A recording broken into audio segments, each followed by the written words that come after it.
Hi everyone, and today I wanted to go through some of the books that I have taken out from the library the past 2 times that I've gone to the library, and these are possibilities of things that I might read in December. I do finish my semester December 2nd, and that just means I literally have like all of December to read, plus my boyfriend is leaving like the later half of December. My family's coming, but only for 5 days, so I'm just gonna be alone for a long time this December. I'm hoping that means I get to read all the things that I've been wanting to read all year. Let's kind of run through this huge stack of books and I'll explain why I got them. The first one I saw just walking around the library and I stumbled onto it and I was like, I was obsessed with this 2 weeks ago. Let me read a book about it. And that is the Modern Anagram. This is a book all about the Enneagram personality test. When it comes to personality tests, you don't like trust it fully because it's not going to tell you who you are. But it is fascinating to me, I think, to read the kinds of types that they have come up with, and I made me and my 2 friends do it, and I really felt like the answers that it gave fit with my friends. But yeah, personality tests. What do you guys think about personality tests? Are they BS or do they help you understand yourself a little bit better? The next thing is a book that I had on my 2017 TBR and I saw just browsing around the library and I was like, maybe I should try to finish that book. I tried listening to this on audiobook and it was just not good on audio because it was too dense and it had too many like historical things that you need to be reading with your eyes. It's not just like a story that can be told to you through your ears. And that is White Trash, the 400-year untold history of class in America. The same with this and Ibram X. Kendi's book, Stand from the Beginning, is the fact that I felt like it was difficult for me to get into in the beginning because they trace literally a lot of years, 400 years here. And I'm just not interested in history that occurred in the 1700s in the same way that I'm interested in history that occurred in the 1900s. But I did put this on my 2017 TBR, so maybe something will come of it in December and I'll just feel inspired to finish that TBR. So that's why I picked this up. It's actually not that long. It looks long, but it has a lot of footnotes. It's only about 300 pages. The next thing I saw when I was going through the news section, and I was really excited about it because I feel like I'm not going to be able to go to this museum for a really long time. So this is the next best thing. And this is the official guide to the new Smithsonian Museum for African American history and culture. And it's exciting because the last time I was in DC, they were still building. Now it's actually here and people have started going to it. And it's exciting that this museum that has been in the works for like more than 100 years has finally come to fruition. This just goes through how that all happened, how they put together the exhibits, what they decided to do with all of that. It just has a lot of pictures, it has actual artifacts from the exhibits, and in the beginning it tells you the history. Yeah, I started it already. It tells you the history of how they got started too. So I am excited to kind of peruse through this and learn here before the next time I end up going to Washington DC. Who knows when that will be. The next thing also was me scrolling through the news section. I thought, hey, that kind of sounds interesting. It's called Patagonian Road by McCahill, I think. A Year Alone Through Latin America. This kind of feels like it's going to be a mix between the Andres Neumann book that I read where he's traveling across Latin America and writing little snippets about all these countries versus like a hiking slash seeing the actual scenery book. So I kind of want that mix. She does traverse across a lot of different countries in South America and it just sounds interesting, so I'll see what I think about it. The next thing is a book that I'm reading with Aaron at the Bibliotherapist for a buddy read, and that is Smoke Gets in Your Eyes by Doughty. I know she just came out with a new book and lots of people are reading that one, but I haven't read her first one. So I'm going to read her first one and then I'll go to the new one that has like the skull on the cover. This seems like a really short book. I tried to see if I could get it on audio, but none of the libraries that I'm a part of have this on audio, which is kind of bonkers. So we're just going to read it physical form with Aaron and hopefully I love it. The next thing was a book that I first saw it when I was training for my new job. They were teaching me how to use the system that they use to check out, check in, look up all the patrons, etc. And they just had like practice books to get me to figure out how to use the program. And while the people who were teaching me were outside of the room, I was just like looking at the books that they had for me to practice on. One of those books was this one, Thornhill by Pam Smy.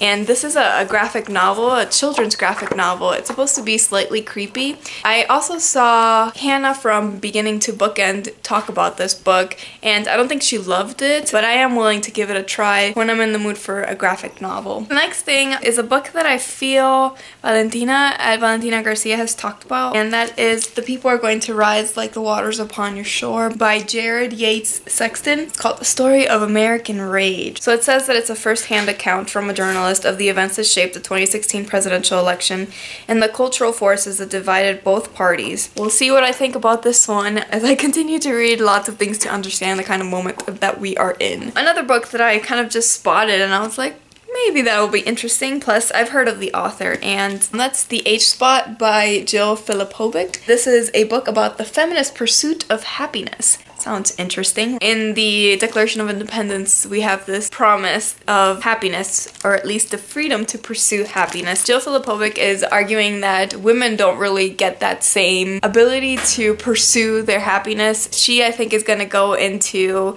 a lot of feminist topics that are interesting to me about reproductive rights, equal pay, and welfare spending. We'll see where she goes with this argument because I might not agree with it. Here is my YA/children's section. I just recently learned that Meg Cabot has a new series out about princesses. What? I didn't know that. So this is from the Notebooks of a Middle School Princess, and it's a new juvenile series, and it also has illustrations in it that were made by Meg Cabot, which I thought was also cool. So this is going to be great when I'm in the mood for Meg Cabot's writing, and I'm sure that's going to happen in December because it's going to be light and fluffy. Another thing is a book that I've heard Lindy at the Library Lush as well as Sylvia from Wish Fulfillment talk about, and that is Phoebe and Her Unicorn. And this is a graphic novel. It's supposed to be just cute and fun, and I love the illustrations. They're adorable. There's a unicorn involved, so I'm all here for all of that. And then for my YA section, I picked up Genuine Fraud by E. Lockhart. I've heard kind of mixed things about this book, but from people that I really care about their opinions, I've heard better things. So I've heard good things from Joss from Squibbles Reads as well as Karen from Karen May. I've heard people say like it's a ripoff of Mr. Ripley's whatchamacallit, but I've never read that book and I don't know anything about it really. So I'm hoping that this is just gonna be fun. I've heard from Karen's review that there's talk about standards that are placed on young teenage girls,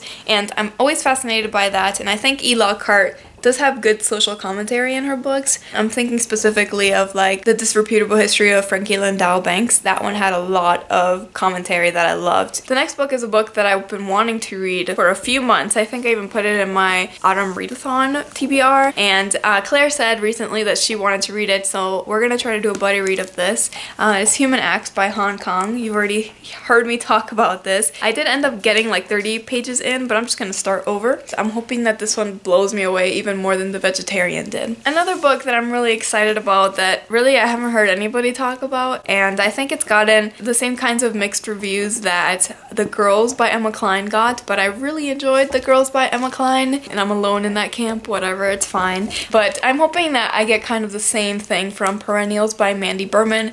It focuses on young teenage girls and this idea of nostalgia. They're going to a summer camp, and it is kind of psychological in the same ways that The Girls was. So I'm hoping it does all those things for me, and that I just enjoy it as a kind of escapist summer read that still kind of goes a little bit more into the brain of a teenage girl. A graphic novel that I've been really excited about. My friend Fatima asked me if I had read it, and I said no, but that I had heard about it. The Chilling Adventures of Sabrina, and this is supposed to take on Sabrina the Teenage Witch, but in a darker, grittier way. You can tell it even from the artwork. It looks kind of bloody and dark and red. I'm hoping that this is gonna be good, creepy fun. The person who wrote this is involved with the new Archie and the CW's Riverdale. So it's kind of a reimagining of Sabrina the Teenage Witch, her origins, and taking more of a horror look at it. And lastly, we'll see if what I've been telling myself for a couple months happens. But I want to start my reread of Harry Potter. I've only ever read Harry Potter one time from beginning to end, and I feel like a reread is warranted, especially because I read the first book so long ago, like 9th grade. I'm gonna try to do that by going through the illustrated editions. I bought the first one at Costco. They're super cheap at Costco compared to like Barnes & Noble. I'm excited to get through this and look at all the illustrations as I am reading it. I will see what happens in December. A lot of these are short reads because they're graphic novels or they are children's books. Let's be real, I might just be like, no, I'll read something else. But these are the books that I have recently gotten from the library slash I'm currently excited about. Thanks so much for watching my video, and I'll see you in my next one. Bye bye.